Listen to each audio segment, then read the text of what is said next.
الحمدللہ رب العالمین والعاقبۃ للمتقین والصلاة والسلام علی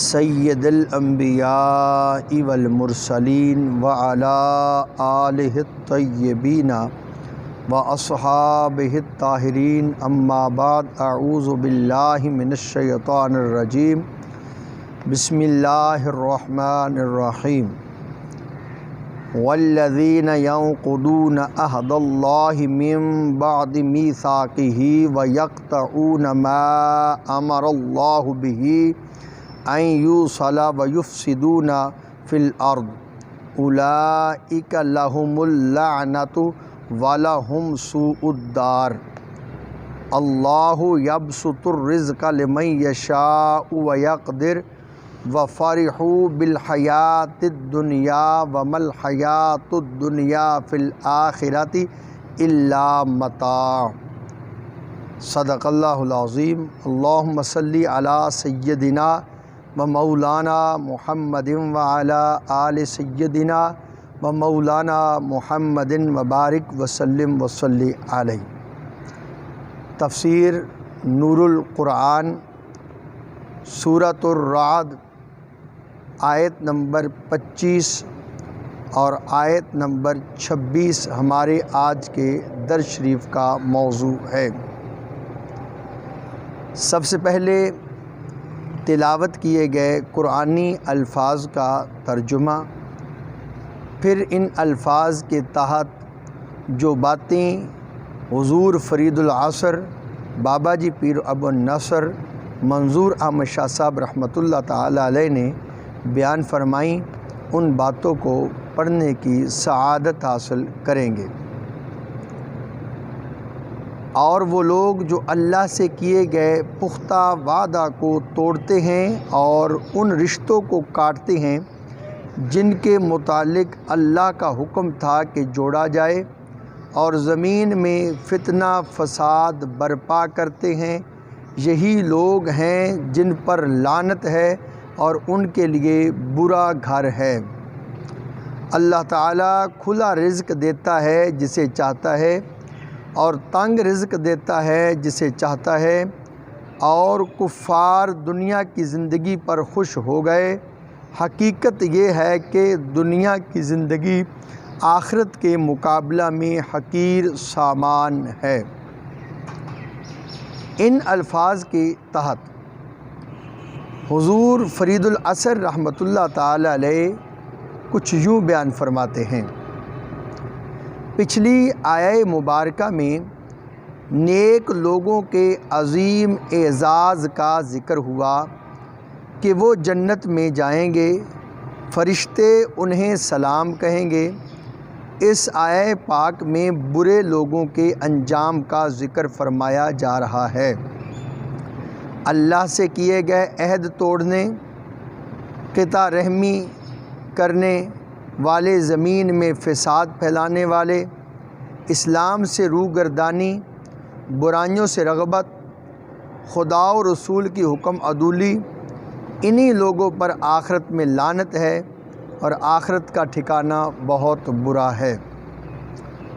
پہلی بری بات اللہ سے کیے گئے وعدے توڑنا ہے، دوسری بری بات رشتہ داروں سے بگاڑ ہے، قطع رحمی ہے، تیسری بری بات زمین میں فساد برپا کرنا ہے۔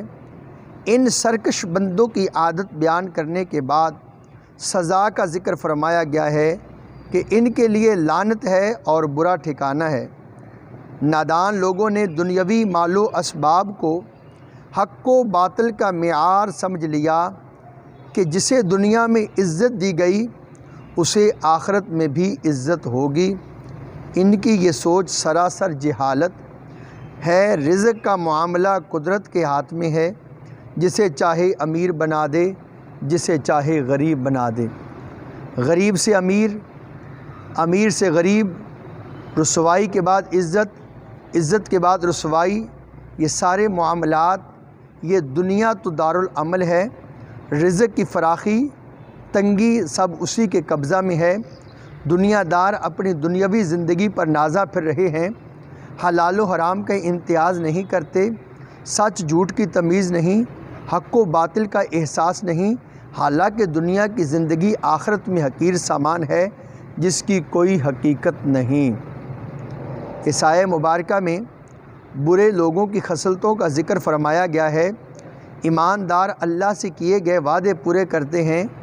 کفار نے بھی یوم میثاق اللہ سے وعدہ کیا تھا کہ شرک نہیں کریں گے، اس کو رب مانیں گے، توڑ دیا۔ کفار و مشرکین نے الوہیت اور توحید کے دلائل کو رد کر دیا۔ انبیاء علیہم السلام نے جو پیغام دیا نظر انداز کر دیا۔ جن تعلقات کو جوڑنے کا حکم تھا انہیں توڑ دیا۔ رسول اللہ صلی اللہ علیہ وآلہ وسلم کی مخالفت پر کمر بستہ ہو گئے۔ لوگوں پر ظلم کرنا اپنا وتیرہ بنا لیا، آبادیوں کو برباد کرتے ہیں۔ یہی لوگ لعنت کے حقدار ہیں، خدا کی رحمت سے دور ہیں۔ اس آیہ کریمہ پر یہ اشکال صحیح نہیں کہ آج کفار تو ہر طرح خوش و خرم ہیں، مالدار ہیں، دنیا پر چھائے ہوئے ہیں۔ کفار کی مالی فراوانی، کاروباری ترقی ان کی عملی محنت کاوش اور تگ و دو کا نتیجہ ہے، ان کی نیکی یا اللہ کی خوشنودی کا نہیں۔ آج مسلمان مالی لحاظ سے کمزور ہے تو اس کی بد محنتی، لاپرواہی اور کام پر توجہ نہ کرنا ہے۔ اگر آج یہ محنت سے کام کرنا شروع کر دے، مالی وسعت اور دولت کی فراوانی حاصل کر سکتا ہے۔ اللہ کا کرم ہے کہ پاکستان سرسبز خطہ ہے، ہر شے موجود ہے، مگر ہماری بد محنتی ہے کہ نوجوان بیرون ملک جانے میں دلچسپی رکھتے ہیں۔ رزق کا نظام اللہ کے قبضہ قدرت میں ہے، وہ محنت کرنے والوں کو نوازتا ہے۔ مالی حالت حق و باطل کی وجہ سے نہیں، عمل اور بد عملی کا نتیجہ ہے۔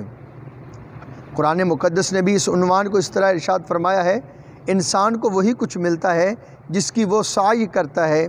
رزق کی زیادتی اور تنگی حق و باطل کا معیار نہیں۔ دعا ہے اللہ تعالیٰ نور قرآن سے ہمیں اپنے سینوں کو منور کرنے کی توفیق عطا فرمائے۔ وصلی اللہ تعالیٰ علی حبیبہ سیدنا محمد وعلی آلہ واصحابہ بعدد خلقہ وبارک وسلم۔